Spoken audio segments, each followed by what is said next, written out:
जय जिनेन्द्र बंधु, आज सुनते हैं मौन एकादशी व्रत कथा।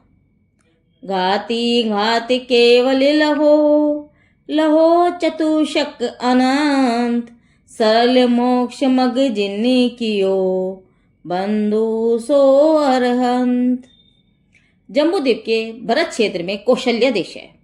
उसमें यमुना नदी के तट पर कौशाम्बी नाम की नगरी है। इसी नगर में परम पूज्य छठवें तीर्थंकर श्री पद्म पर्व जी का जन्म कल्याणक हुआ था। एक समय इसी नगर में हरिवहान नाम का राजा था और उसकी शशि प्रभा नाम की पटरानी थी। राजपुत्र का नाम शुभकौशल था।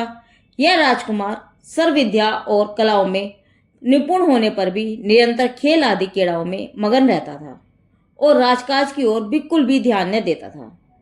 इसलिए राजा की निरंतर चिंता रहने लगी कि राजपूत राजभोग में योग नहीं देता है, तब भविष्य में कार्य कैसे चलेगा।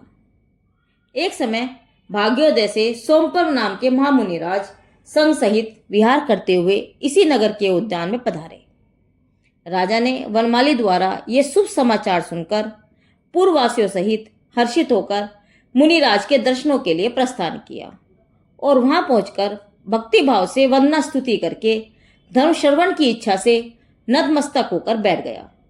मुनिराज ने प्रथम मिथ्यात्व को छोड़ने वाले और संसार में भय उत्पन्न कराने वाले ऐसे मोक्ष मार्ग का व्याख्यान सुनाया।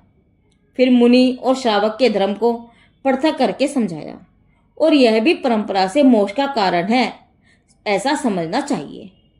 यथार्थ में भी भव्य जीवों को मुनि धर्म ही पालन करना चाहिए, परंतु यदि शक्तिहीनता के कारण एकाएक मुनि धर्म ने धारण कर सके तो कम से कम प्रथमा रूप श्रावक का धर्म ही धारण करे और निरंतर अपने भावों को बढ़ाता और शरीर आदि इंद्रियों तथा मन को वश में करता जाए, तभी अभिसुख को प्राप्त कर सकता है। श्रावक धर्म केवल अभ्यास ही के लिए है, इसीलिए इसी में रंजायमान होकर इति नहीं कर देना चाहिए, अपितु मुनि धर्म की भावना भाते हुए उसके लिए तत्पर रहना चाहिए। राजा ने उपदेश सुन स्वशक्ति अनुसार व्रत धारण किया और विशेष बातों का श्रद्धान किया। उसके पश्चात अवसर देखकर पूछने लगे, हे नाथ, मेरा पुत्र विद्या आदि में पूर्ण निपुण होने पर भी बाल क्रीड़ाओं में अनुरक्त रहता है और राजकार्य को कुछ भी नहीं समझता है। अतः इसकी चिंता है कि भविष्य में राज्य स्थिति कैसे रहेगी। राजा का प्रश्न सुनकर मुनिराज ने कहा, इसी देश के कूट नाम नगर में राजा रणवीर सिंह और उसकी तिलोचना नाम की रानी थी। इसी नगर में एक कुंभीन रहता था। उसकी पुत्री तुंगभद्रा थी। इस भाग्यहीन कन्या के पापोदय से शैशव अवस्था में ही माता पिता आदि बंधु बांधव सब कालवश हो गए और यह अनाथनी अकेली अन्न वस्त्र से वंचित हुई। वह जूठन पर गुजारा करती हुई समय बिताने लगी। वह जब 8 वर्ष की हुई, एक दिन घास काटने को वन में गई थी। वहां पिहाताशा मुनिराज के दर्शन हो गए। यह बालिका भी लोगों के साथ मुनिराज को नमस्कार करके धम्म श्रवण करने लगी, परंतु भूख की वेदना से व्याकुल हुई। उसके कुछ भी समझ में नहीं आता था।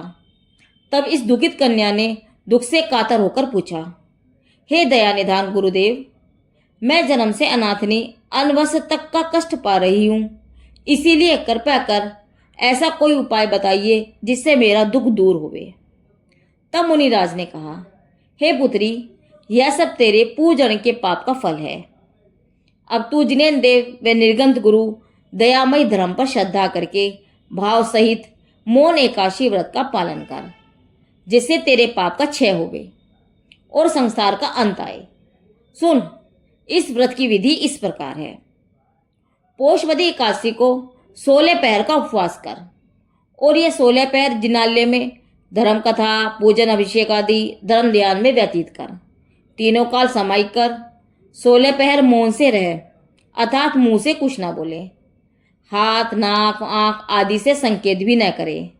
इस प्रकार जब 16 पहर हो जाए तब द्वादशी के दोपहर को पूजा भक्ति करके समाहिक व स्वाध्याय करे और फिर अतिथि, मुनि, गृह त्यागी, श्रावक तथा साधर्मी गृहस्थ व दीन दुखी भूखे को भोजन कराकर आप पालना करें। जो कोई व्रती पुरुष हो उसको नारियल या खारक बादाम आदि बांटे।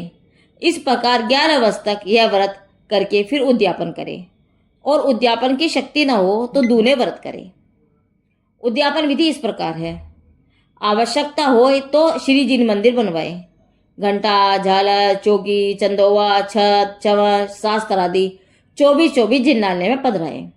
सास भंडार की स्थापना करें, ग्रंथ वित्तीर्ण करें, विद्यार्थियों को भोजन कराएं, यथाशक्ति आवश्यक संघ को जिमाएं, नारियल आदि साधर्मियों को बांटे, महापूजा विधान करें, दुखी अपाहिजों को भोजन, वस्त्र, औषधि आदि दान करें, भयभीत जीवों को अभय दान दें इत्यादि विधि सुन उस दरिद्र कन्या ने भाव सहित वह पालन किया, और अंत समय संन्यास सहित नवों मंत्र का स्मरण करते हुए शरीर छोड़कर तेरे घर यह पुत्र हुआ है। यह पुत्र चरण शरीरी है, इसी से राजभोग में इसका चित्त नहीं लगता है। यह बहुत ही थोड़े समय घर रहेगा। राजा मुनिराज से सब वृतांत सुनकर घर आया, और संसार देह और भोगों से विरक्त होकर उसने अपने पुत्र को रासलक किया। उसके पश्चात पियाताशय आश्चर्य के पास दीक्षा ले ली। उनके साथ और भी बहुत से राजाओं ने दीक्षा ली। राजा शुकौशल राज्य करने लगा। वह अल्प संसारी राजनीति की कुटिलता को न जानता और सुखपूर्वक कालक्षेप करने लगा। एक समय मती सागर नाम भंडारी ने सुरसागर नाम मंत्री से मंत्रणा की कि राजा राजनीति से अनभिज्ञ है, इसीलिए इसे कैद करके मैं तुम्हें राजा बनाई देता हूँ और मैं मंत्री होकर रहूंगा। परंतु यह वार्ता मती सागर के पुत्र और राजा के बाल सखा द्वारा राजा के कान तक पहुंच गई। राजा ने मती सागर को इस उडिलता व भ्रष्टता के लिए बदले अपमान सहित देश से बाहर निकाल दिया और सुरसागर को राजभार सौंपकर अपने पिता के पास गए और दीक्षा ले ली। यह मती सागर भंडारी भ्रमण करते हुए दुख से आर्द्र भावों से मरकर सिंह हुआ। वह विकराल रूप धारण किए अनेक जीवों का घात करता हुआ विचरता था। उसी वन में विहार करते हुए ये हरिवाहन और सुकौशल स्वामी आ पहुंचे। सिंह ने इन्हें देखकर पूर्व वैर के कारण क्रोधित होकर उनके शरीर को विदीर्ण कर दिया।